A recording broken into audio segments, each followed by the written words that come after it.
Magandang araw po. Narito na po ang magiging lagay ng panahon ngayong araw ng Lunes, December 2, 2024.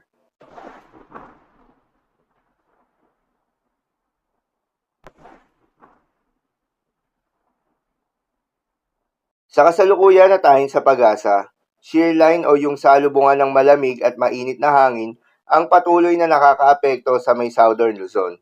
Dahil dito, asahan yung maulap na kalangitan na may kalat-kalat na mga pagulan at isolated thunderstorms. Northeast monsoon naman o hanging amihan ang nakakaapekto sa nalalabing bahagi ng Luzon. Dahil dito, asahan naman yung maulap na kalangitan na may kalat-kalat na mga pagulan at thunderstorms. Habang sa nalalabing bahagi ng ating bansa, ay asahan naman yung generally fair weather condition maliban lamang sa mga panandaliang buhos ng ulan, lalo na sa hapon o gabi, dulot ng mga localized thunderstorms. Magandang balita naman dahil ayon sa pag-asa ay wala tayong binabantayan na bagyo o low pressure area sa loob o malapit sa Philippine Area of Responsibility na maring makaapekto sa ating bansa. Ngunit pinaghahanda pa rin tayo ng pag-asa dahil ayon nga sa inilabas na datos ng pag-asa para sa buwan ng Disyembre, posibleng isa o dalawang bagyo ang pumasok o mabuo sa loob ng Philippine Area of Responsibility at ang mga bagyong ito ay most likely mga landfalling. Ayon yan sa climatology track para sa buwan ng Disyembre. Unang posibleng track ay papasok ng Philippine Area of Responsibility at posibleng tahaki ng Northeastern Mindanao o Visayas area patungo sa kanluran ng Southern Luzon.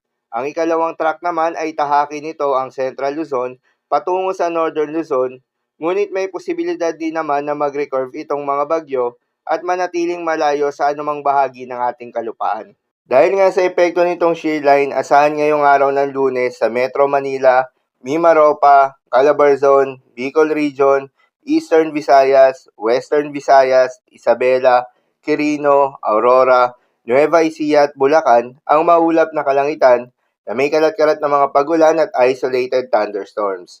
Posible ang mga pagbaha o pagguho ng lupa dahil sa katamtaman hanggang sa kung minsan ay malakas na pagulan. Habang sa nalalabing bahagi ng Cagayan Valley at Cordillera Administrative Region ay asahan naman yung maulap na kalangitan na may kasamang mga pagulan. Dulot naman yan ng northeast monsoon. Posible rin ang mga pagbaha o pagguho ng lupa dahil sa katamtaman hanggang sa kung minsan ay malakas na pagulan. Habang sa Ilocos Region at nalalabing bahagi ng Central Luzon, ay asahan naman yung bahagyang maulap hanggang sa maulap na kalangitan na may kalat-kalat na mahihinang pagulan. Dulot pa rin yan ng northeast monsoon. Habang sa nalalabing bahagi ng ating bansa ay asahan naman yung bahagyang maulap hanggang sa maulap na kalangitan na may kalat-kalat na mga pagulan o thunderstorms. Dulot naman yan ng mga localized thunderstorms. Posible rin ang mga pagbaha o pagguho ng lupa during severe thunderstorms. Madalas, nabobo ang mga thunderstorms na ito tuwing hapon o gabi na nagtatagal ng 1 hanggang 2 oras. Kaya naman ingat sa mga posibleng banta ng pagbaha o pagguho ng lupa. At dahil pa rin sa epekto nitong shear line, asahan ngayong araw ang heavy to intense rain sa Quezon, habang moderate to heavy rains naman sa Cagayan, Isabela, Aurora, Rizal, Laguna, Marinduque at Oriental Mindoro. Sa mga apektadong lugar, muli ingat sa mga posibleng banta ng pagbaha at pagguho ng lupa.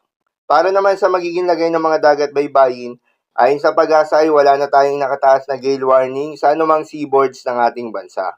Ngunit iba yung pag-iingat pa rin sa mga maglalayag ng mga kababayan nating mangingisda at yung may mga maliliit na sasakyang pandagat dahil inaasahan pa rin yung katamtaman hanggang sa maalon na karagatan sa may northern at eastern seaboards ng Luzon.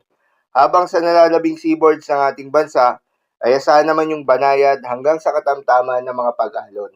So, yun lamang po para sa lagay ng panahon ngayong araw ng Lunes. Keep safe everyone.